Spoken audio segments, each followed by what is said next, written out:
I think we're ready to go. Karen, I'm going Mhm. to just do a quick introduction. And you have so much, if you follow Karen online, it's going to be a treat. She is everywhere all at once, and she's sharing so much valuable content. I'm going to try my best at introducing you, but where I miss, please fill in the cracks for Yeah. me. So today, Karen is going to talk about how to manage real client work in the classroom. Uh, but Karen is an associate professor of strategic communications at the University of Louisville. She's actively involved in researching in public relations, reputation management, social media, and crisis communications.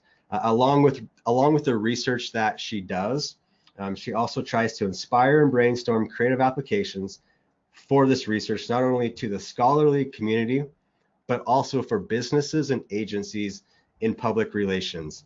She has also coordinated and advised various companies on the areas of social media, pedagogy, and certification programs such as Hootsuite, Meltwater, Adobe, and HubSpot.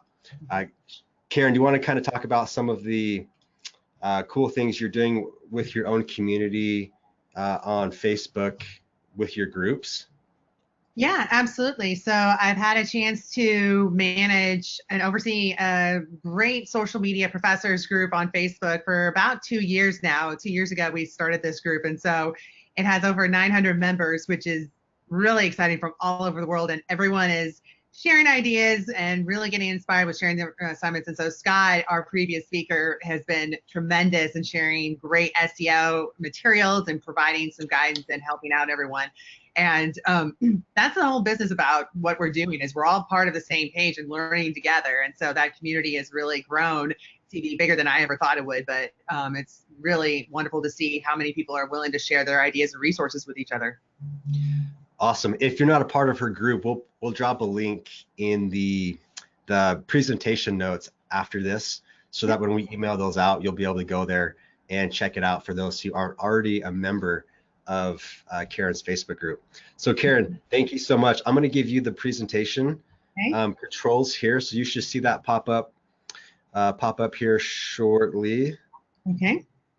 Love technology. All right. Cool. So it There looks we go. like so awesome. Well, again, thank you, Trevor, and everyone at StuCan for allowing me to talk to you guys about a real topic that I'm very passionate about, that I love being able to share any insights and lessons learned about.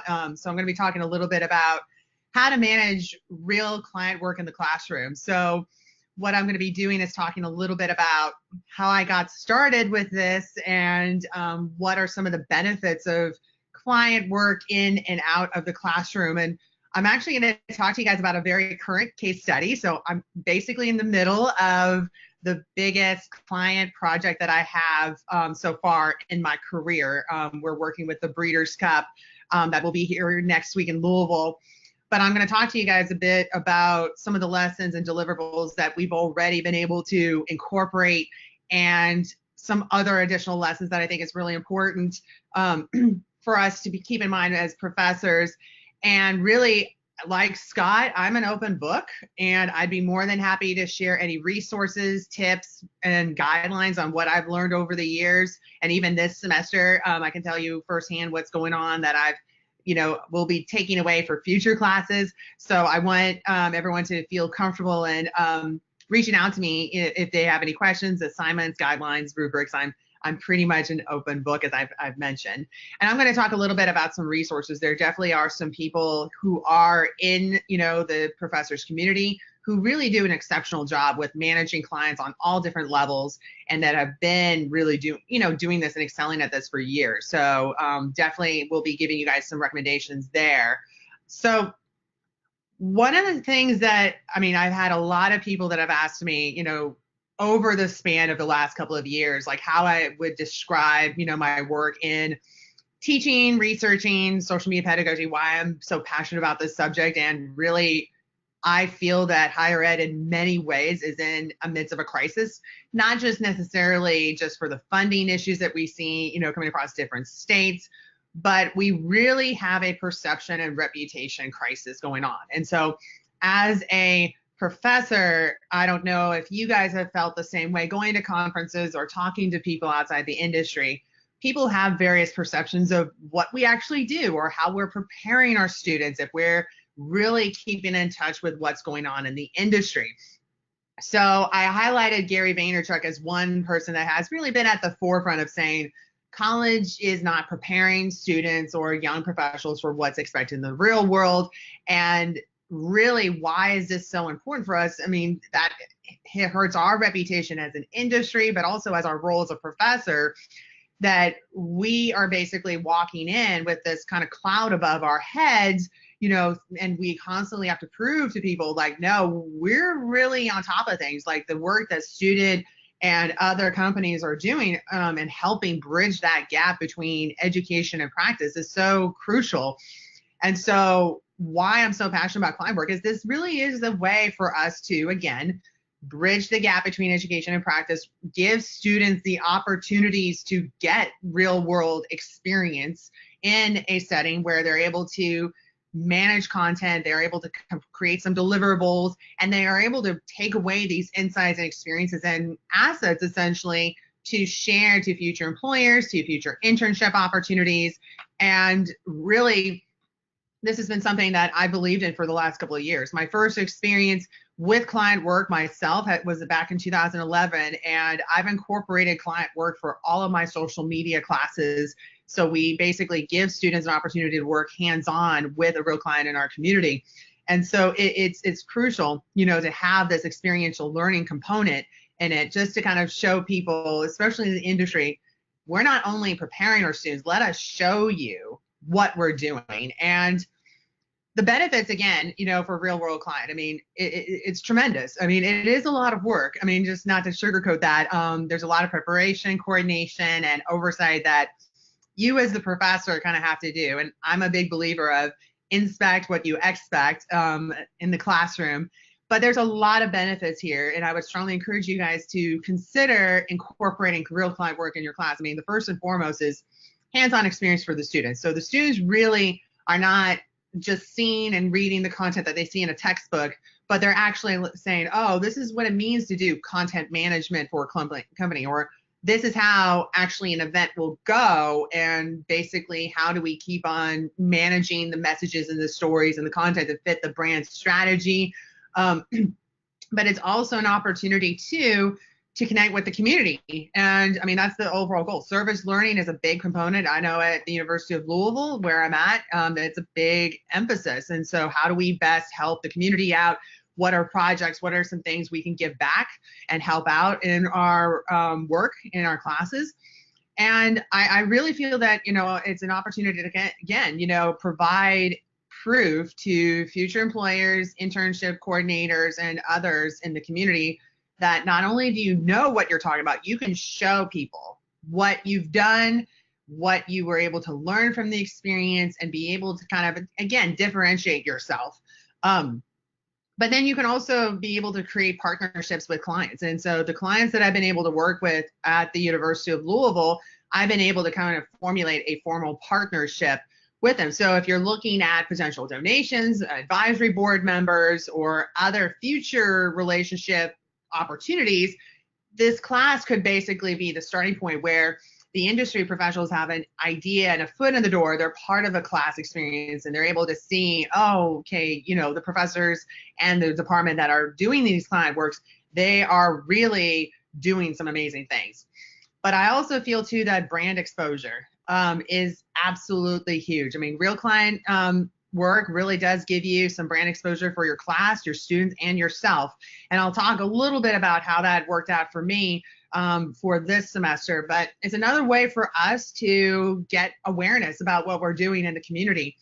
And the partnerships that I have right now, and as I tell, other colleagues and other professors, I would not be where I'm at right now, teaching and doing research and collaborating with great clients like the Breeders' Cup without that initial brand exposure and being able to say, hey, we are working with real clients. Here's the work that we're able to do. So there's a couple of client work checklists. Again, I have a lot of things here listed, but if you guys want this information on what I've done in terms of content for client work checklist items, please let me know. I'd be more than happy to share this resources with you. I think the big thing that you want to make sure that you highlight are the expectations. Of course, you want to make sure that you have a clear outline for the scope of the project you're working with a client. What are the different assignments that will be essentially covered within that client work? Deadlines. Obviously, you want to make sure that your students and your client know what are the deadlines that are set forth in the course. But I think it's also important to kind of designate clear leaders and group member roles. And so what I've actually done is I joke with my students that I'm only Dr. Freberg 2.0. My mother is the original Dr. Freberg, but she's a psychologist. So I actually have a quiz and personality test that I give my students ahead of time just to kind of see what role would best fit them. So they're strong leaders. You don't necessarily want to have all the leaders in one group. That you want to basically make sure that you coordinate, the different members in the group to kind of fit their best needs. And so that's one of the things that I've done, like initially, like right before the semester starts. So the students are able to wear like, okay, here's my strengths. Here's some things that I can do that you're able to coordinate. Communication and branding expectations. And I think every client is different. Are they willing to be promoted? Or are they willing to be discussed on social media by students or by yourself as the professor that you're collaborating with them? And what are some things that you can do to kind of brand your class related to that? So that is something to kind of keep in mind too. And then of course, the other thing, of course, that needs to be discussed is time dedication. As I tell my students, I know that I'm one professor, one class, and they have a lot of other things going on, and same thing with the clients. And just making sure that we have a clear, consistent view of how much time and resources are going to be dedicated to this project is absolutely crucial.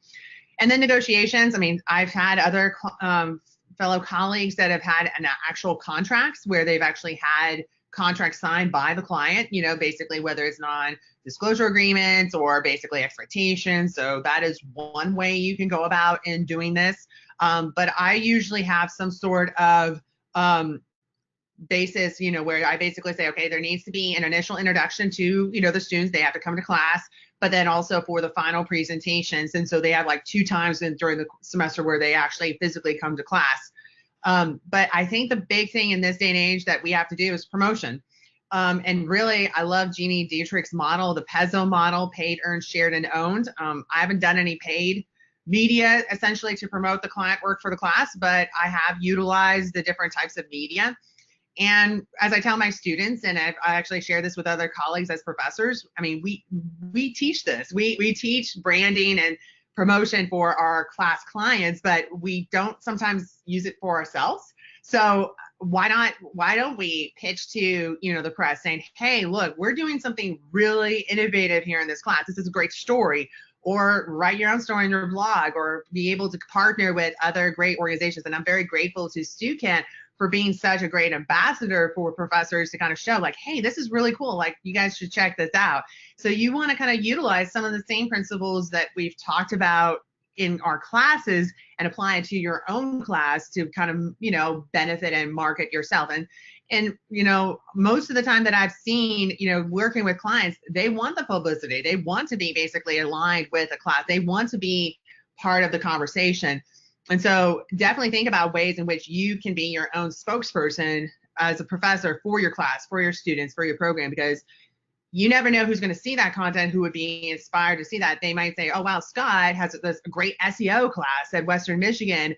If I'm an analytics company, maybe that'll motivate me to do something. If I'm an alum, maybe donate or see what I could do for services. So you just never know how this one project could really be a catalyst for other potential opportunities.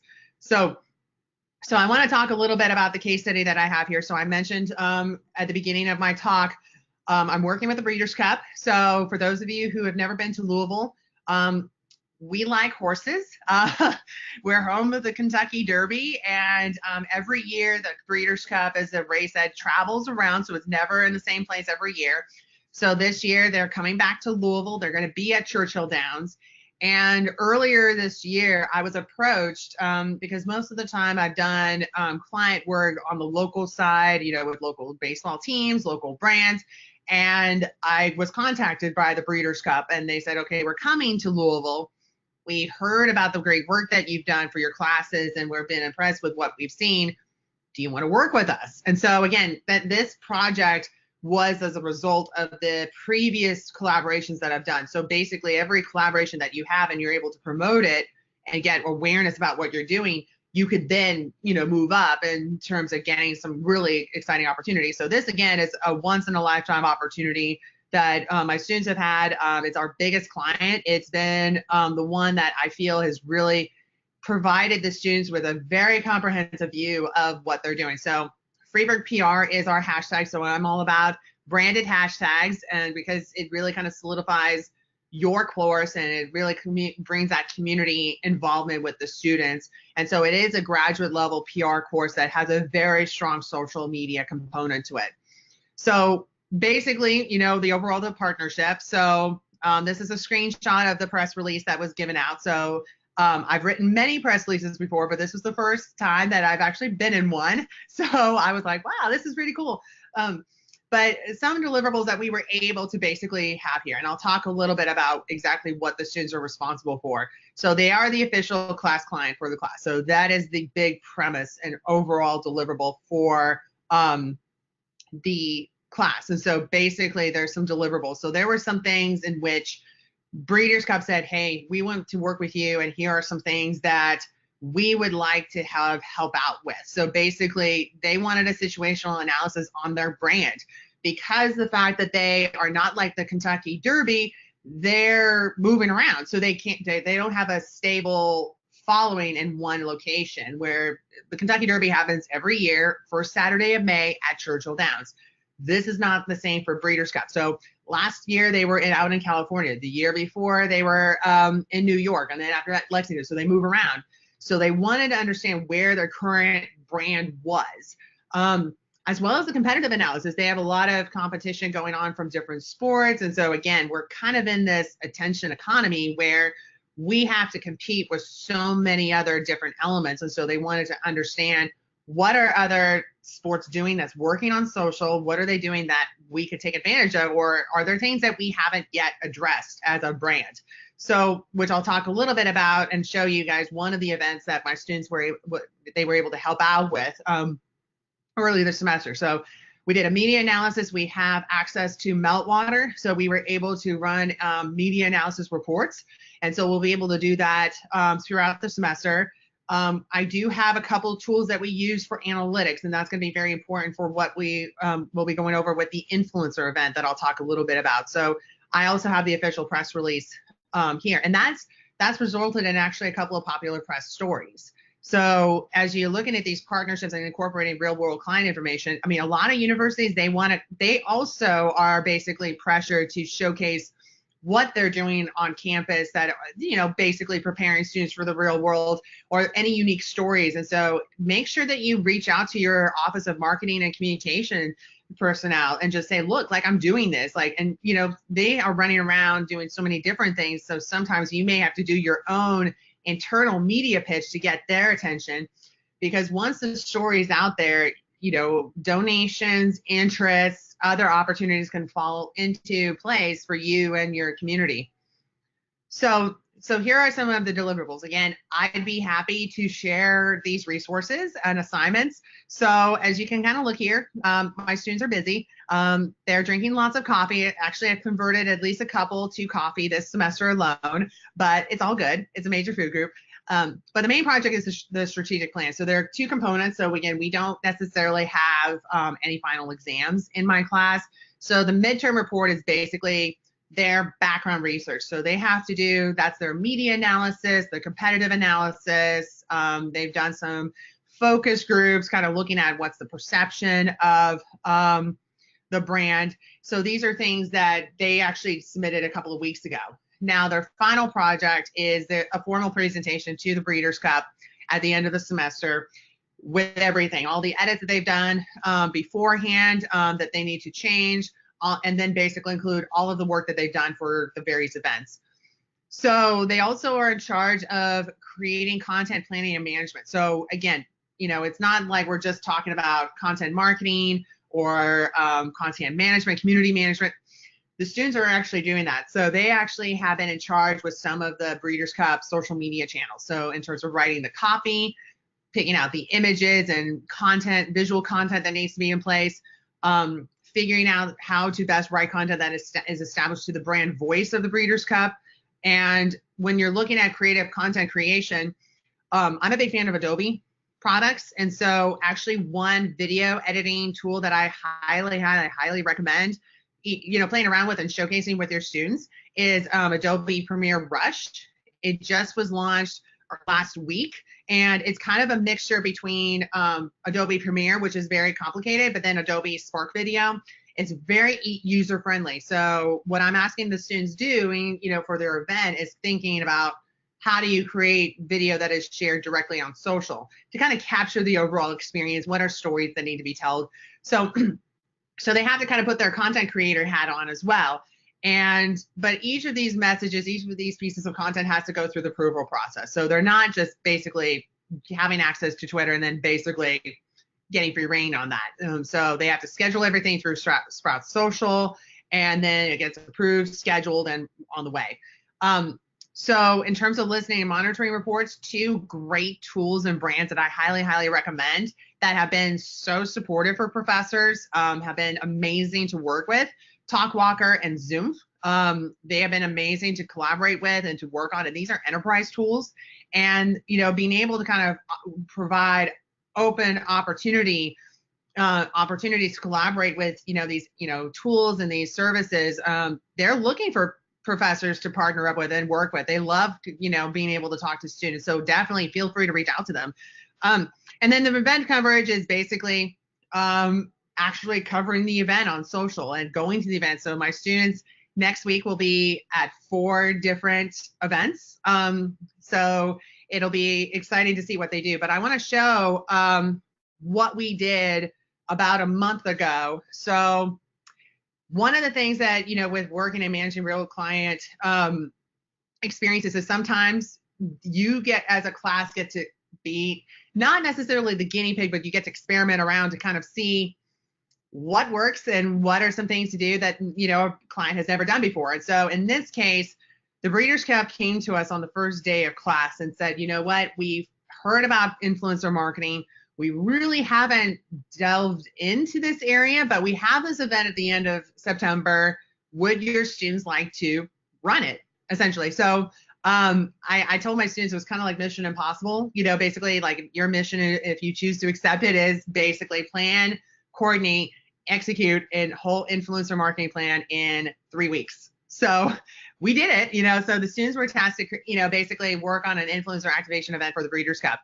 And this was a great exercise for the students because a lot of times they feel like, they don't have enough time for a big final project. But I've told them in many cases with client work, you might be tasked with doing something that has a very quick turnaround date. So it teaches them a little bit about real world expectations. So we used 3 different tools. And so the reason why I'm basically saying we're using 3 different tools to look at influencer marketing is 1, there's no unicorn influencer marketing tool. If there was, everyone would be using it. 2, it would give students a range of being exposed to the different tools to kind of see, like, are there any similarities? What are the features that they like? What are some things that they wish that they could have? They could provide feedback to the companies. But also 3, triangulate the way in which these brands, who all say they measure influence, actually measure influence. So what the students did when they were looking at influencers to bring forth to this event is they were looking to see which influencers were ranked the highest consistently across three of these tools. And what we found is we invited 10 influencers that were basically consistent. So it gives the students the opportunity to kind of evaluate analytics tools as well to kind of see which ones are consistent and which ones, have different features. So they had to reach out to the influencers. So they had to write an invitation. They had to coordinate with Churchill Downs. So this is actually a screenshot of 2 of my students getting the lay of the land at Churchill Downs, where they get to see the largest outdoor screen, I believe, in North America or the world, one of the 2. But the deliverables, they had to analyze the social media content from the influencers, report that back, and then basically the deliverables were takeaways and recommendations for future. So it was really comprehensive. So these are just some of the examples of the influencers. So again, we had a lot of really big, prominent Instagram influencers. So Churchill Downs wanted Facebook and Twitter, but we said, you know what, in this, based on the research, and my students said, based on lifestyle, coordination and everything, you really want to make sure that you have Instagram influencers right there. So these are things that in which we basically have some things to consider. So these are just some examples and deliverables. So what's also good here is when we were doing after action reports with the influencers with our real client is we were able to actually use the enterprise tools to look at the actual impact, because all of these influencers had media kits and they said, okay, I get this reach. Here's my audience. Here's what I'm able to do for previous campaigns. So with these analytic tools, because we were working with a real client, we were able to really see, okay, were the influencers truthful and did they actually make the impact that they promised to the brand? So again, other great real world experiences that you really can't necessarily teach in a scope of maybe a lecture or, even a chapter, in a textbook, but really kind of having the students see the metrics for themselves, like, wow, okay, these would be our recommendations for the future. So again, I want to take away some major takeaways. Students gained valuable insight with this one event. Again, this is just one particular event that they had that they were able to, create and initiate in a very short amount of time.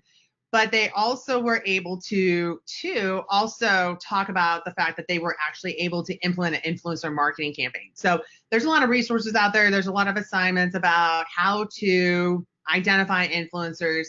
I mean, and that's great. That's one part of the equation. But as I share with my students, they're going to be, because the client was looking at this specific, deliverable, they're not only able to say, we can talk about influencer marketing, but hey, let us show you an actual event that we research, coordinated, executed, and evaluated.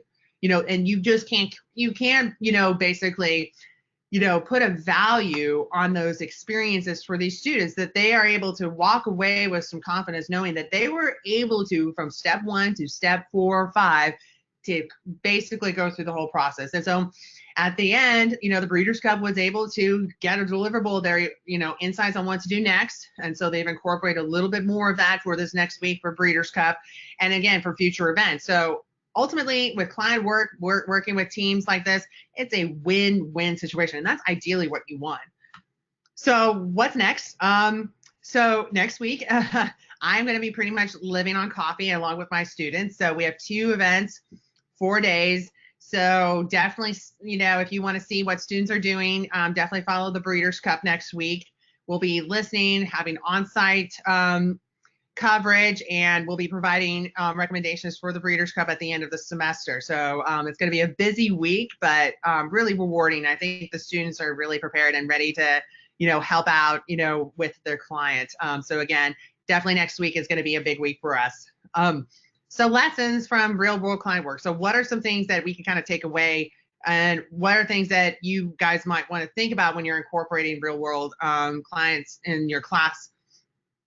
I would say the big thing is building assets. I've actually had several conversations with professionals from Adobe and even Cannes Lions, and everyone is saying how the expectations for deliverables or work samples really is all over the place. I mean, there's a lot of people that are kind of do the traditional hard copy portfolios that they send off and mail off still to employers, but employers are looking for other ways in which to demonstrate people's expertise or skill sets, like whether it's going on Instagram and kind of looking at photography, or going on YouTube and looking at video edits. We have to adapt these changes. We have to adapt to these growing expectations. And so these are some of the ways in which we're getting like a window into the industry. Well, the industry is getting a peek inside our world in academia with working with us as a class client. We're also getting a peek into the world of the industry. What are their goals? What are their expectations? What are the things that they are looking for when they're basically hiring new talent? And so creating these items are basically becoming the expectation that we're seeing in the industry. And so it's almost basically gathering insight that we can help adapt and change, and if needed, some of the expectations we have for the class. So case in point, when I was at Adobe talking to them, I was hearing about how some of these, other instructors were, instead of writing a final project paper, like 25 pages, they had the students, they gave the students an option of creating a video, basically to share their story. They had to write the script, get approved, shoot it, everything. And so one of the things that I'm adding for my students this semester, along with this final project, I told them they have to have some sort of visual element, whether it's a photo collage of the pictures that they took at the Breeders' Cup, whether it's an edited video. They have to have some sort of visual content that then they can upload on YouTube, they can share on their website. So it gives them options of how to diversify their skill set in this growing economy and industry. So it's just, you want to make sure that you're helping build assets and work experience and to kind of showcase what students have learned as a workplace. I think it's also important for real client work to disrupt expectations. I think we as professors need to be really at the forefront of advocating for what we're doing. And so I'm a big believer of walking the walk and talking the talk. And a lot of times when I've had industry folks say, well, all you guys do, and as professors, stay in your room, like your office, and basically read books. And I'm like, well, no, that's not true. Let me show you what we can do. And so working with clients help show we are adapting to the changes, we are addressing the needs, we are being current and up to date with what we're doing. And so by having a direct connection with our class, we're building, as I'll mention in the next slide, we're building our own ambassadors to help share what we are doing in the classroom. And so we really need to kind of build our own advocacy program for what we are doing, because there's a lot of people that are more than happy to kind of control the narrative of how higher education is teaching. And it really, in many ways, it's not fair, because I mean, there's some, like Stukin is doing great work, and a lot of the professors that we have here, we're doing some amazing things, and we need to be more confident in sharing what we're doing with the rest of the industry. And that basically leads to my next point. We got to really create advocates. We need more industry ambassadors. And so there is this shift. There's this paradigm shift where we're seeing where a lot more industry professionals, organizations, brands are realizing we need to work with industry. We need to work with academia. We want to make sure that you have this bridge. So many education-based programs and certifications are arising because of that awareness. And so all your clients that you're able to work with, they could be your ambassadors. You're going to be an ambassador for them, for their work, but they can also help you out as well. We got to take control back to the narrative of our profession. It's been too long that we've let, other people, basically say college is irrelevant, professors don't know what they're talking about. We want to basically say, no, that's not true. Let us tell you why. Let us show you what we're doing. And so we really need to kind of be owners of our own story and advocate, for what we're doing and build that community, so then we can bring other people on board. And I think the other thing to keep in mind too is, as the industry becomes more competitive, we all need to work together. I mean, and that's the thing about Stukin. I mean, building a community with professors, sharing ideas, talking about resources and assignments, we're all on the same page. And I think with client work in and out of the classroom, we can really help overcome the gap that is happening. And that's been apparent between the industry and education. But I think really by providing our students with this experience, it may take a lot of coordination and work, but it is so worth it, because you're making an impact on, your students' future and understanding of how they can really best be prepared for the workplace. And so that's my view of real client work. I wanted to give some shout outs, resources and professors to follow. There's a ton of professors that I know that do exceptional work. They've been doing client work for years, longer than I have. But I would highly recommend following Kelly Matthews from the University of Oregon. She does amazing jobs. She has great assignments. Matt Cushion, if you search for his website, just mattcushion.com, he posts everything. I mean, he's so generous with his insights and expertise. He's really a must follow. Carolyn and Lynn really do some great work with, in different ways with client work. Carolyn does a lot of really cool things with her clients. And then Lynn is a big believer of certifications and how that he can build that repertoire, with his clients and saying, look, my students are learning, industry level certifications. Here's how they're going to be prepared for the workplace. Other resources, HubSpot and Hootsuite really do some great, great work. And I can't advocate enough Stukin, the simulations. One of the things that my students are covering in the next few weeks is crisis communication. So that'll be definitely something we'll be talking about. But then again, the social media professors community is going to be another one that I think is really going to be something that I hope you guys are able to join. You just, search social media professors community on Facebook, and I believe that there's a link in the chats. And then, yeah, I mean, I definitely feel like this is, an ongoing, topic. I'd love to share any resources and things that I've learned, again, along the way. I'm an open book. So feel free to connect with me on social media, and I'll make sure to give you my email address, and let's continue the conversation.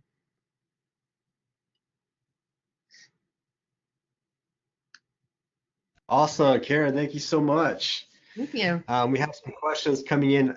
Quick reminder for those who are maybe just joining or didn't catch the memo earlier. There is a questions box on the right of the GoToWebinar platform.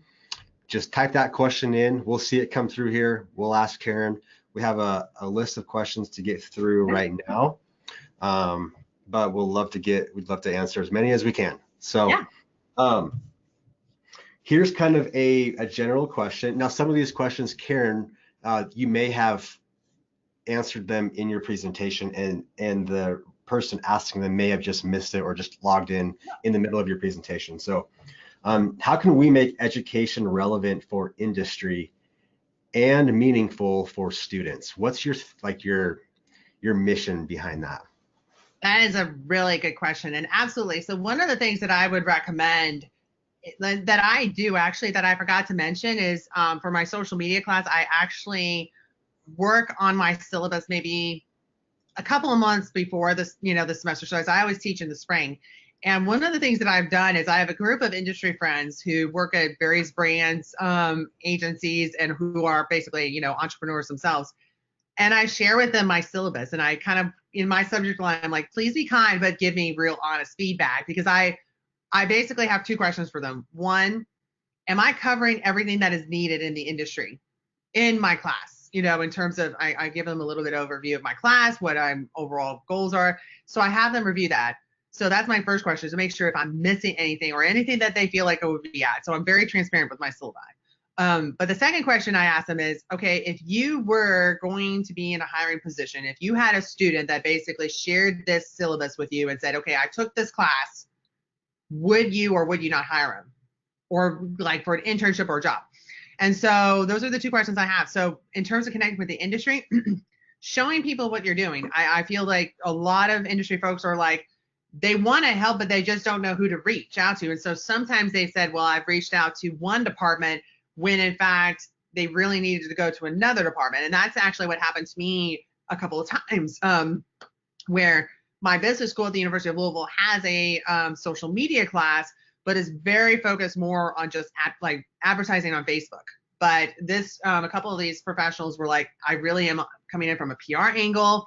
I'm looking at it from a more of that particular perspective. So, and I wave my hand. I'm like, hi, I'm here. So, and I would say just networking, being transparent. And so one of the things that I've done is, you can give away, some ideas of what they're doing. But I think just extending the invitation to industry and saying, look, I want you to be part of this class. That's all it really takes, is just inviting them. And so, it just takes a couple of people, but people feel like they're part of a community. And so that's one thing that I think would really help bridge the gap. I mean, the industry folks, as I know, like a lot of them are like, they've come to me, like I've had friends from all over the US that are like, hey, do you know anyone at this school so I can talk to them? So I've been kind of trying to socially connect people across the board like that. Sorry, I forgot to unmute myself. No worries. I said that's awesome. So just a fun comment from Julie Clay. There's so much great stuff happening today. Likewise, yeah. I agree. Thanks, Julie, for that comment. Here's another question. What companies or brands are making waves with their PR strategy? Are you following any that you're showing in class? Like, who are the rock stars out there? Kind of putting you on the spot here, but maybe if there aren't any that come to mind right now, we can maybe come back to that. But yeah, no, that's a really good question. I mean, and that's something too. There's some brands that I feel like and people that I basically refer to on an ongoing basis. And so I would say one brand that right now really I think has done a really cool job with their storytelling is Tim Hortons, the Canadian coffee copy, so I tell my students, hey, I got to interject copy somehow in my classes, but they did this really cool story about how they brought the Kenya ice hockey team to Canada so they could actually play a game, because in Kenya they weren't able to play with another team. And it was a really cool story that integrated their brand very well. And so it was a great example that I tell my students of surprise and delight, but also content strategy, brand messaging, and storytelling. So that's one example that I shared recently. Nike, when they signed the runner from Oregon for cerebral palsy, I think I had lots of stuff in my eyes, so I was like crying when I saw that movie. And so just those emotional ties. So you can always, count on Adidas, Nike, to really do some great work. I would say every single, when I talk about personal branding, I always bring up The Rock. I'm a big fan of Dwayne Johnson. He did tweet me earlier this semester, which again, from branding perspective, meant more to my students than everything else that I did. So I'm like, okay, that's cool. He tweeted me back. He called me Dr. Karen. That's it. But no, he's honestly a great example that I shared with my students a lot of times about being like the modern day personal brand to basically follow and, look at, to kind of see how to use social media effectively for an individual. Great. So I can only imagine being a professor and instructor. You're very much concerned about the quality of work that your students produce. And so a question that came in is, how do you get your students invested in your client's business and build up that excitement like it's their own, like a sense of ownership? That's a really good question. Yeah, I think when you're looking at client work, absolutely, like oversight, looking at what the students are creating is absolutely apparent. And so the one thing that I feel that that has helped me with my students is that I've kind of viewed myself as a coach, and as I was a student athlete back in college, and so I told my students that I would never ask them to work harder than I do, but they would actually look at how much work I do, and they're like, okay, that's both terrifying and intimidating. But I tell them right up that I have very high expectations for them, but I'm going to give them very detailed feedback on what they need to do to improve.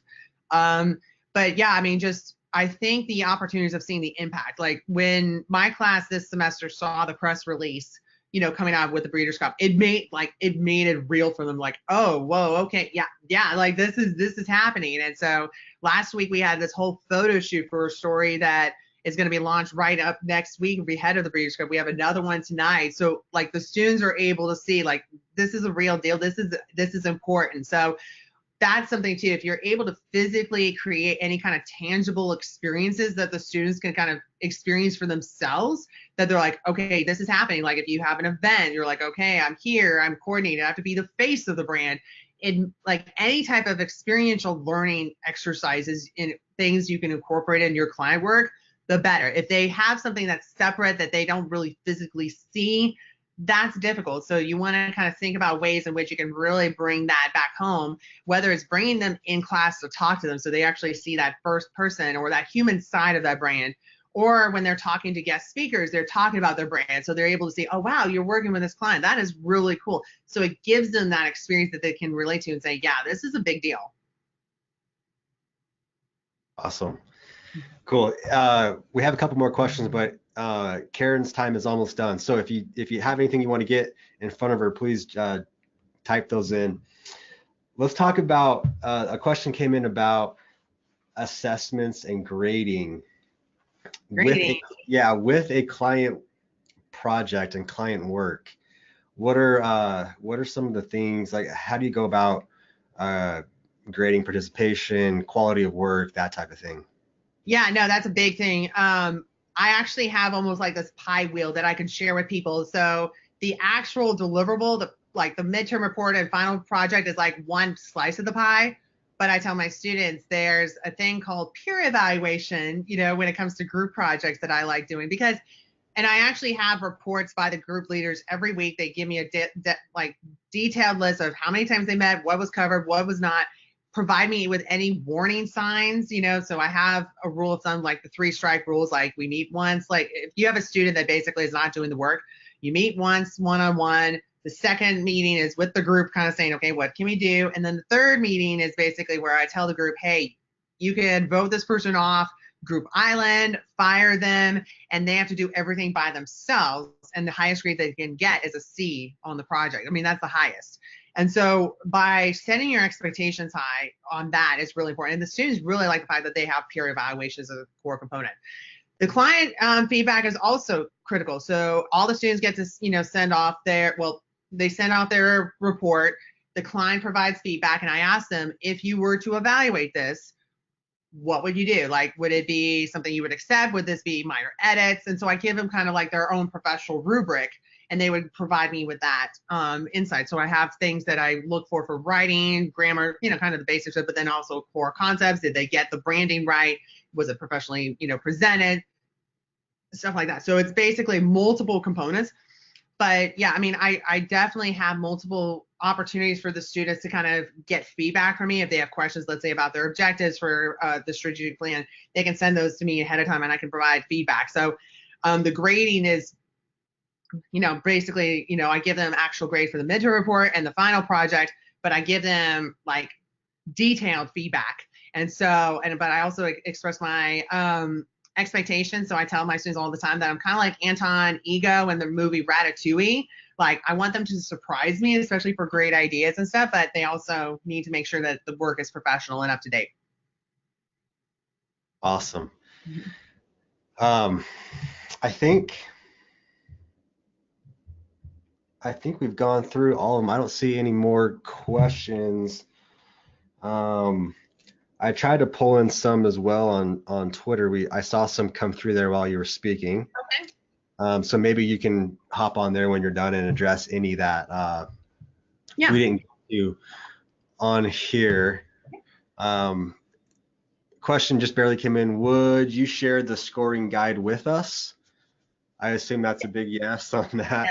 I'm an open book. Yeah, no, I mean, yeah, I'd be happy to share whatever what everyone needs and stuff. So yeah. Cool. So we'll just touch base with you after, and whatever deliverables we can grab from you, we'll put it on Karen's landing page.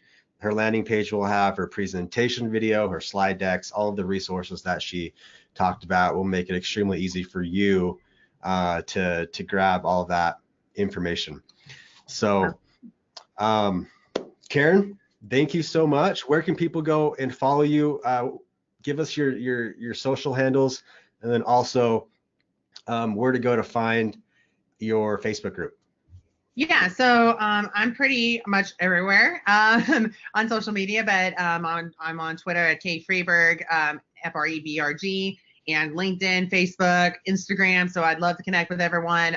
The Social Media Professors Group, if you just search for Social Media Professors Group on Facebook, you'll be able to get the link and just ask to join and be part of a great community. And I forgot my email address. My email address is just karen.freberg@louisville.edu. And so more than happy to chat and extend the conversation. Fantastic. Thanks, Karen. All right. Have a great day. Thank you so much.